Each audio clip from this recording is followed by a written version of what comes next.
বন্ধু আজকে সকালে সকালে ডাব নিয়ে চলে আসলাম আমি আমাদের কাছে সমুদ্র পাড়ে নেমে গেছি। ঠিক আছে, আজকে সারা দিনের পুরো ভিডিওটাই দেখাবো।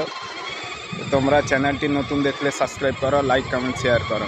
আজকে সারাদিন বসে বসে ডাব বিক্রি করতে পারলাম না, মাত্র 15 থেকে 20খানা ডাব বিক্রি হলো। দেখা যাক আরও 1 ঘন্টা মতন থাকবো। তো সমুদ্রের জল উঠে এসে গেছে বলে সব দোকানগুলো এক জায়গায় এখন জমা হয়ে গেছে। আবার যখন ভাটা হবে যে যার জায়গায় চলে যাবে সব। এটা হচ্ছে মন্দারমণি মেন ঘাট। মন্দারমণি সি সাইডে একদম হোটেল পেয়ে যাবেন, অনেকগুলো হোটেল আছে এখানে। সাইডে সমুদ্রও আছে। এগুলো সব নাম করে দিলাম। সারাদিন দাঁড়িয়ে দাঁড়িয়ে ওখানে বিক্রি করলাম মাত্র 20খানা ডাব।